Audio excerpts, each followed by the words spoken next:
Hello दोस्तों, मैं सचिन गंगवार स्वागत करता हूं आप सभी का अपने YouTube चैनल पर, जिसका नाम है साहित्य दर्पण।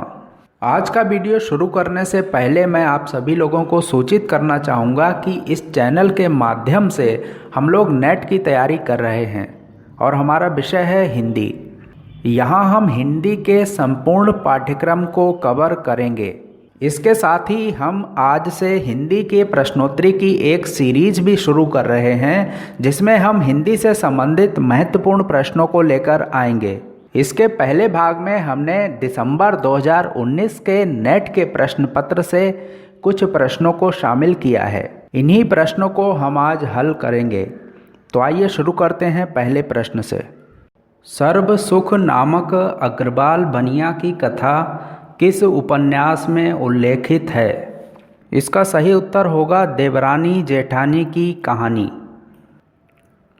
इसके लेखक हैं पंडित गौरीदत्त और इसका प्रकाशन वर्ष है सन 1870। इसे हिंदी का पहला उपन्यास माना जाता है।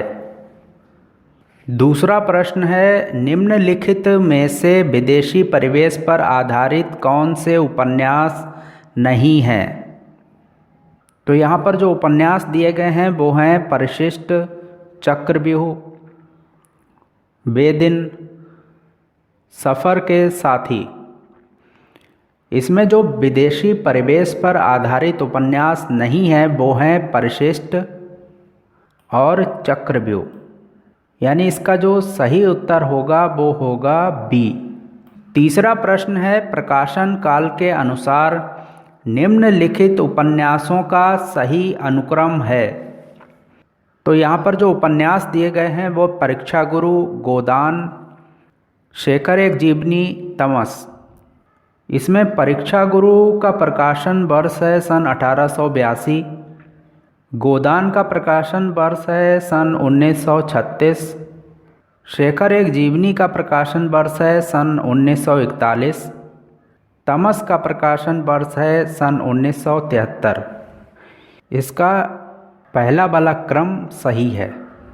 इसमें परीक्षा गुरु के लेखक हैं लाला श्रीनिवास दास, गोदान के लेखक हैं मुंशी प्रेमचंद, शेखर एक जीवनी के लेखक हैं अज्ञय और तमस के लेखक हैं भीष्म साहनी।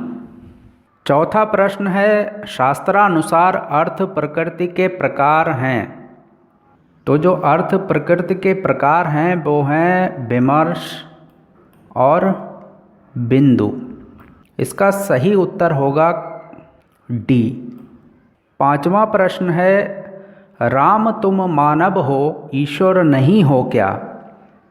विश्व में रमे हुए नहीं सभी कहीं हो क्या? तब मैं निरीश्वर हूँ ईश्वर क्षमा करे, तुम न रमो तो मन तुम में रमा करे। आधुनिक दृष्टिकोण से प्रेरित मैथिली शरण गुप्त ने राम के विषय में यह काव्योक्ति किस काव्य ग्रंथ में लिखी? तो इसका जो सही उत्तर होगा वो होगा साकेत, बी। आंसर इसका सही है। साकेत राम कथा पर आधारित है। इसमें लक्ष्मण की पत्नी उर्मिला के विरह का बड़ा मार्मिक चित्रण किया गया है। छठा प्रश्न है, अपने काव्य सिद्धांत की निर्मित के लिए किस पाश्चात्य आचार्य ने सहजानुभूति की अवधारणा का सहारा लिया है? इसका सही उत्तर होगा क्रोचे। सातवां प्रश्न है, संज्ञा अथवा सर्वनाम जिस रूप में उसका संबंध वाक्य के किसी दूसरे शब्द के साथ प्रकाशित होता है उसे क्या कहते हैं? तो व्याकरण में संज्ञा सर्वनाम का जब वाक्य में प्रयुक्त क्रिया से संबंध प्रकट होता है तब हम उसे कारक कहते हैं। तो इसका बी आंसर होगा। आठवां प्रश्न है, श्रद्धा और ईड़ा से संबंधित मुक्ति बोध के सही कथन कौन से हैं? तो इसमें जो कथन दिए गए हैं वो हैं, ईड़ा का व्यक्तित्व सामाजिक सार्वजनिक महत्व से विन्यस्त है, श्रद्धा के पास कोई अपना सार्वजनिक जीवन नहीं है, ईड़ा बुद्धिवाद का प्रतीक है, श्रद्धा में आत्मबद्ध भावुकता का अभाव है। इसका सही उत्तर है इड़ा का व्यक्तित्व सामाजिक सार्वजनिक महत्व से विन्यस्त है और श्रद्धा के पास कोई अपना सार्वजनिक जीवन नहीं है, यानी बी इसका आंसर होगा। 9वां प्रश्न है, इस प्रश्न में 2 कथन दिए गए हैं, इनमें से एक स्थापना है और दूसरा तर्क। दिए गए विकल्पों में से सही विकल्प का चयन कीजिए। तो जो स्थापना है वो है भारतेंदु युग में मध्यकालीनता और आधुनिकता का द्वंद्व है। इसका तर्क है क्योंकि उस समय का भारतीय समाज संक्रमण के दौर से गुजर रहा था। इसका सही उत्तर होगा बी, का सही है और खा भी सही है। 10वां प्रश्न है, नीत्शे का संबंध किस विचारधारा से है? तो इसका जो उत्तर होगा वो होगा अस्तित्ववाद। 11वां प्रश्न है, तलाकशुदा माता पिता की संतान की मानसिकता पर आधारित उपन्यास है। इसका सही उत्तर होगा डी, शेखर एक जीवनी।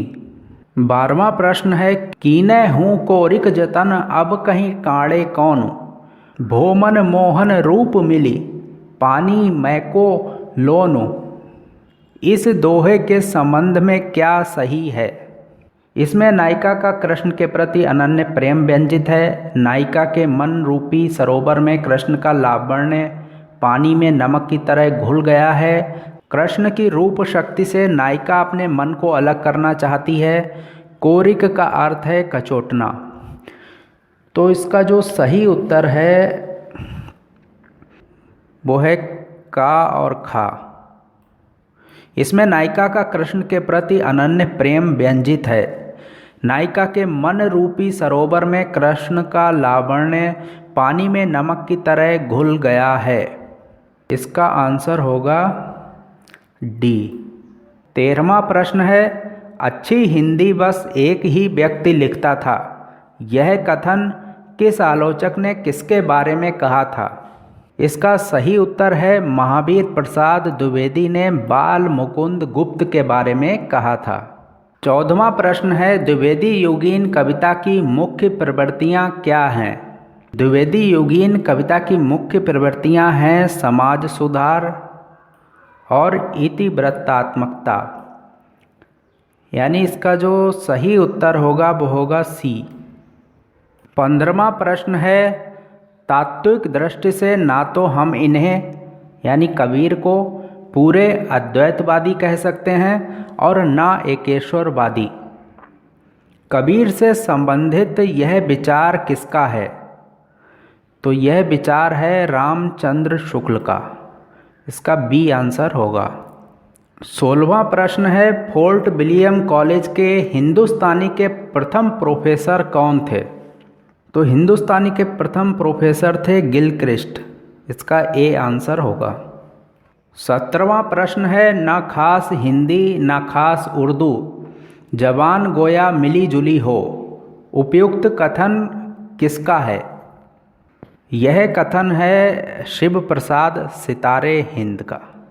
शिव प्रसाद सितारे हिंद की रचनाओं में हमें अरबी फारसी के शब्दों का अधिक प्रयोग देखने को मिलता है। 18वां प्रश्न है, रचना काल के अनुसार निम्नलिखित कवियों के सही अनुक्रम हैं। तो इसमें जो कवि दिए गए हैं वो हैं सरहपा, पुष्पदंत, ऐदमाण, लुइया। इसका जो सही क्रम होगा वो होगा सबसे पहले सरहपा, फिर लुइपा, उसके बाद पुष्पदंत और फिर ऐदमाण। डी आंसर इसका सही है। 19वां प्रश्न है, प्रकाशन काल के अनुसार निम्नलिखित निबंध संग्रहों का सही अनुक्रम है। यहाँ पर कुछ निबंध दिए गए हैं। पहला निबंध है शिरीष की याद आई अर्ध, दूसरा है अर्ध नारीश्वर, तीसरा है अशोक के फूल, चौथा है श्रृंखला की कड़ियाँ। इसमें शिरीष की याद आई, इसका प्रकाशन वर्ष है सन 1995। अर्ध नारीश्वर का प्रकाशन वर्ष है सन 1952। श्रृंखला की कड़ियाँ का प्रकाशन वर्ष है सन 1942। अशोक के फूल का प्रकाशन वर्ष है सन 1948। इसका सही उत्तर होगा सी। इसमें श्रृंखला की कड़ियाँ महादेवी वर्मा का निबंध है। अशोक के फूल हजारी प्रसाद द्विवेदी का निबंध है। अर्धनारीश्वर ए रामधारी सिंह दिनकर का निबंध है। शिरीष की याद आई ए विद्यानिवास मिश्र का निबंध है। 20वां प्रश्न है, इनमें से कौन से अलंकार सादृश्य मूलक हैं?